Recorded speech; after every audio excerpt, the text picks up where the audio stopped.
Gratitude जो है ये सेल्फ लव से बहुत ज़्यादा कनेक्टेड है। जैसे मेरी एंगेजमेंट थी तो मैं ऐसे सब डांस करें मेरे लिए, तो मैं पूरा चीयर अप करके उसे ऐसे। आपको क्या लगता है कि इमोशंस का कितना इंपॉर्टेंट रोल है मैनिफेस्टेशन की जर्नी में? तो आपके जो भी अनप्रोसेस्ड इमोशंस होते हैं, आपके जो सप्रेस्ड इमोशन, कि आपको अभी कुछ बहुत बुरा लगा, I started owning a lot of my emotions. और इसने मुझे कैसे हेल्प किया, मैं उस मैनिफेस्टेशन में टू बी स्पेसिफिक, क्योंकि वो खुद को पीछे छोड़ देते हैं और वो सोचते हैं कि अब लाइफ में कुछ चीज़ हो जाएगी। आप सिर्फ खुद से प्यार करिए, खुद को ओन करिए, फिर सब मिलेगा, सब होगा फिर। तो जब हम खुद से प्यार करने की बात कर रहे हैं, जैसे जब भी हम बात करते हैं कि हमारा जो प्राइमरी फोकस रहता है, जब हम मैनिफेस्टेशन की बात कर रहे हैं, तो ये रहता है कि मुझे क्या सब चाहिए। जहाँ पर ज़्यादातर फोकस इस बात पर जाता है कि मेरे पास क्या सब नहीं है। यानी कि लोग sometime people miss out on gratitude, basically what we already have, जिसकी वजह से भी मैनिफेस्टेशन में इशू आता है। तो आपको लगता है कि जो ये ग्रैटिट्यूड जो है ये सेल्फ लव से बहुत ज़्यादा कनेक्टेड है? आई टेल यू हाउ मैंने कैसे एक्सपीरियंस करी है चीज़। जैसे करियर वाली जब चीज़ हो गई थी सॉर्ट की, चलो डिग्री आ गई, अब नेक्स्ट स्टेप क्या होता है कि लाइफ में पार्टनर चाहिए। तो मैं ना पार्टनर की जो लिस्ट बना रही थी सब चीज़ें देख के, ऑन द बेसिस ऑफ मुझे ये चाहिए। जैसे मुझे लगता था कि मैं बहुत क्रिएटिव हेड हूँ, तो एट द सेम टाइम कि मैं बिजनेस माइंडेड नहीं हूँ, और मुझे ऐसा दिमाग लगाना कि हम ऐसे भी कर सकते हैं, ऐसा तो मुझे नहीं पता। मेरे को मजा आता है, कैमरे के आगे बैठ गए, बोल लिया, बातें कर ली, अपने मन की बात कर दी, डन। तो मैंने ऐसा सोचा कि तो इसका मतलब मैं ऐसी हूँ, तो इसका मतलब मुझे अब कोई ऐसा इंसान चाहिए जो ये सब चीज़ें फुलफिल करे लाइफ में। ये सब इस बेसिस पे मैंने पूरी एक लिस्ट बनाई, and I got a person like that, but it didn't work out. और मैंने उसमें समझा, और बाद में मैंने क्या चीज़ सही करी जो I got the exact person. मैं पहले गलती क्या कर रही थी कि जो मेरे में अच्छी चीज़ें हैं मैं उसको चेरिश ना करके कि वो तो ठीक है ना, मतलब मैं यहाँ कम हूँ, कम वाली लिस्ट बना रही थी मैं पूरी। पर मैंने जब देखा चीज़ें वर्कआउट नहीं करी, मैंने कहा मैं तो, और उस टाइम आपको ज़्यादा हिट होता है जब आपने पूरा लॉ ऑफ अट्रैक्शन पढ़ चुके हैं, सब चीज़ें सब अप्लाई कर चुके हैं, आपको लगता है कि मैं तो सब जानती हूँ, फिर कहाँ गलती रह रही है। तो मैं फिगर आउट नहीं कर पाई उस टाइम। पर बाद में जब मैंने बैठ के फिर ये मैंने कहा मतलब मैं अगर अच्छा कर रही हूँ तो मैं क्रिएटिव हेड हूँ ना, मतलब I started cherishing what's good within me. कि मैं उसको बहुत नेगेटिव देखती थी कि मैं बहुत एक इमोशनल तरह की इंसान हूँ। तो मैंने बाद में इसको ये देखा कि wow, I can feel my emotion so deeply. मतलब मुझे, जैसे मेरी एंगेजमेंट थी तो मैं ऐसे सब डांस करें मेरे लिए, तो मैं पूरा चीयर अप करके उसे ऐसे मम्मी साइड से आके धीरे धीरे, लोग देख रहे होंगे आसपास, मैंने कहा I want to feel every emotion, I am feeling happy happy. और मैं अगर एज अ ब्राइड एंट्री कर रही हूँ या मैं अपने एंगेजमेंट में एंटर करती हूँ, I was crying so bad, क्योंकि आई वाज थिंकिंग कि wow this is so good, out of gratitude I was crying. तो मैंने सोचा कि ये मेरा नेगेटिव ट्रेट नहीं है, ये तो बहुत अच्छी बात है ना, I can feel all the emotion intensified. तो मैंने सब चीज़ों को चेरिश करना शुरू करा जो मेरे बारे में है। जब मैंने वो करा तो आई गॉट अ पर्सन जिसने somehow वो गैप फिल कर दिए जो मेरे में लैक थे, because I was not focusing on the lack that moment. So focus on what good is in your life, universe will take care, universe, God, energy, that will take care of what you want. Correct. आप बस जो है उसके बारे में उसको appreciate करो। Amazing, बहुत बहुत अच्छे से समझा है आपने, और आई थिंक ये बहुत इंपॉर्टेंट भी है। आपने बात की अभी इमोशंस की। बहुत सारे लोग ऐसा सोचते हैं कई बार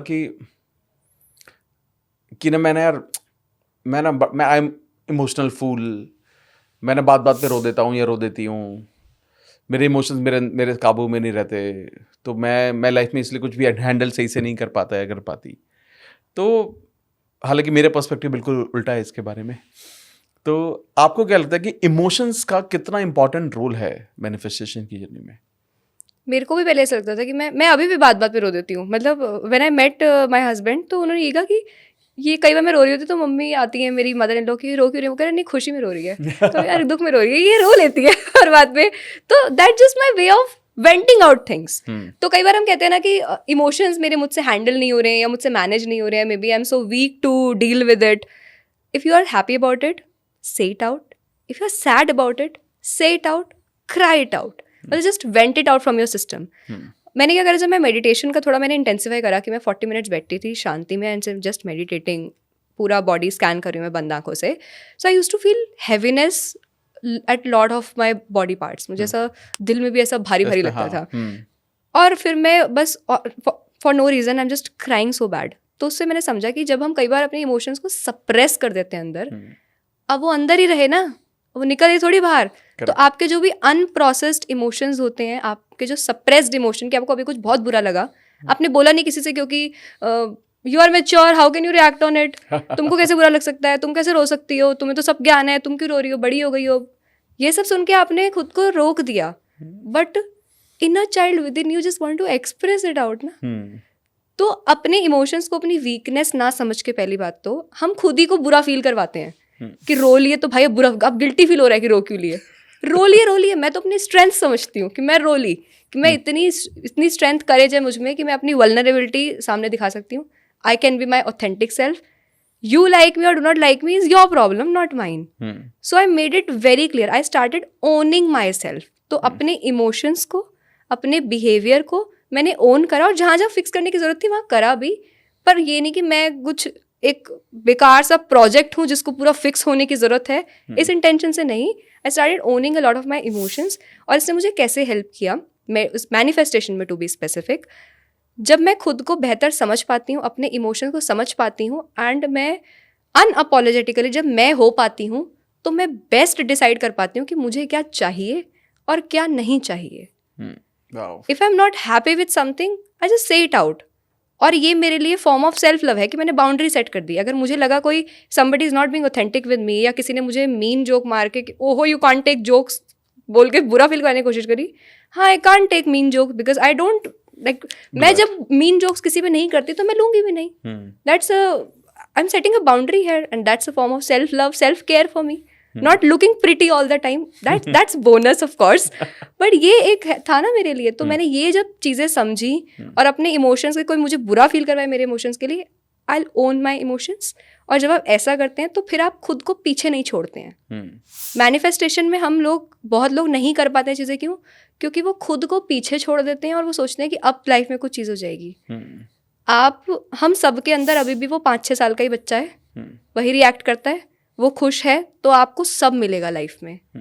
और आप अगर उसी से नहीं पूछ रहे हैं कि तुझे क्या चाहिए, मैंने करा ऐसा बहुत बार, मैं रूम में सिर्फ बैठ के यहाँ हाथ रख के कि नेहा को क्या चाहिए, नेहा को क्या पसंद है, क्या सही में ये चाहिए, ये सब जब मैंने खुद से सवाल करने शुरू करे तो उसमें मैं बेहतर समझ पाई कि ये चाहिए। और जब दिल से आपको चीज़ चाहिए होती है ना, आपको मिलती है। और दिल से क्या चाहिए, दिल से वो इनर चाइल्ड हो, दिल से ही चाहिए आपको। तो ये सब जब मैंने समझ पाई तो मैं चीज़ें बेहतर लाइफ में मैनिफेस्ट कर पाई।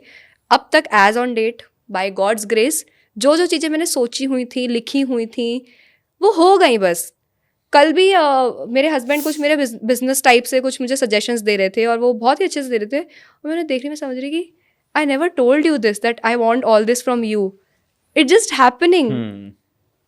तो जब आप मांगना बंद करते हैं तो मिलना शुरू हो जाता है।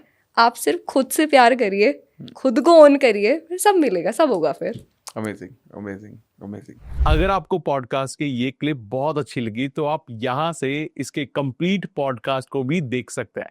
इसके साथ साथ आप अपना सपोर्ट बनाए रखें, चैनल को सब्सक्राइब जरूर कर दें। Thank you so much.